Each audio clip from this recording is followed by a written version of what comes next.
Pour une fille abandonnée par son père, bah, évidemment, elle va rester collée à sa mère, dire bon, bah, ma mère, voilà. Pour le petit gars abandonné par sa mère, bah, son père, il va pas le tuer tout de suite, hein, il va quand même le garder quand même sous le coude. Hein. Plus grand, et ben l'abandonnique, il va chercher ce qu'on disait là tout à l'heure, au fond, au bar, pas trop d'alcool. Il va chercher la passion, hein, c'est-à-dire je vais retrouver celle ou celui qui va me combler. Voilà. Et alors cette passion, c'est exactement le format, c'est vraiment le schéma. Alors je prends souvent le petit garçon, mais on prend la petite fille. Mais alors là, c'est avec la mère, hein, quoi qu'il arrive, les deux. Hein. C'est le petit enfant, vers 4 ans, sort de l'école, sa mère arrive, « Maman, mon fils, ma fille ». Et là, c'est le bonheur. C'est ça la passion, c'est le bonheur. Pas besoin de pain au chocolat, rien. On est dans les bras l'un de l'autre, on est comblé. La passion, elle est là, vraiment. Et ça, l'abandonnique, c'est ça qui ne va pas faire son deuil de ça. Hein. On ne fait pas le deuil de la passion dans l'amour. On va retrouver, on se met dans les bras l'un de l'autre, c'est le bonheur. Malheureusement, cette passion-là est impossible. Si, c'est possible 3 minutes, 3 heures. 3 jours. Puis quand on dit bon c'est sympa mais tu veux pas passer l'aspirateur là, ça commence à se dégrader la passion. Alors pour faire que la passion fonctionne, c'est très simple, hein. Eh ben vous rencontrez quelqu'un qui habite à Bruxelles.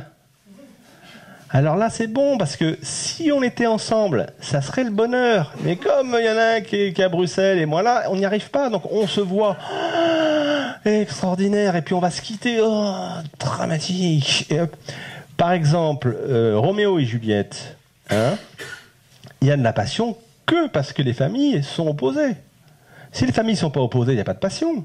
Ils se rencontrent, tu me plais, je te plais, on va chez toi, non, viens chez moi, ça dure 3 jours, et puis c'est fini, on passe à autre chose. Mais comme donc la passion, c'est toujours un nom. Il y a un nom qui vient. Alors par exemple, oh, génial, j'ai rencontré l'âme sœur, ma voisine. Super, pas compliqué, hein, c'est génial la voisine. Malheureusement, elle a un chat et je suis allergique au chat.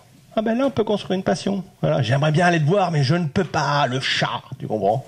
Il faut qu'il y ait un nom, en tout cas, voilà. Donc la passion se construit toujours sur un impossible qui permet de la faire durer un peu.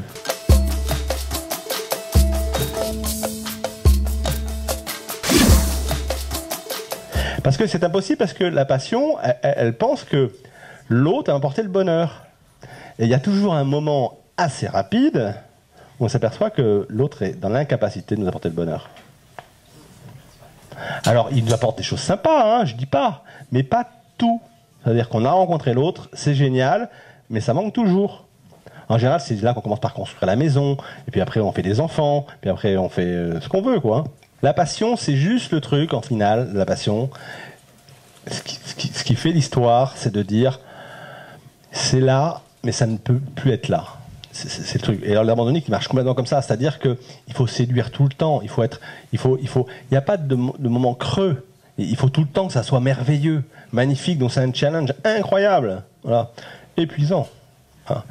Mais ben on peut aussi vivre autrement l'amour. Hein, et pas être tout le temps dans le challenge, il faut que je la séduise, il faut le séduire, il faut la convaincre de pas partir, tout ce thriller là amoureux de la passion. La passion, c'est toujours il y a quelque chose qui empêche. Alors là, et donc il faut dépasser ce qui empêche. Et souvent on est passionné d'ailleurs de gens qui n'auraient rien à faire dans la vie courante en fait. La passion, souvent, on voit quelqu'un, on est passionné, ça dure 5 minutes. Oh, c'est déchaîné, mais en fait, si après on essaierait de vivre ensemble, ça serait complètement impossible. Ça.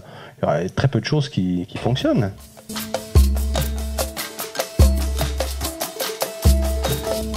Deux positions, évidemment, dans les abandonniques.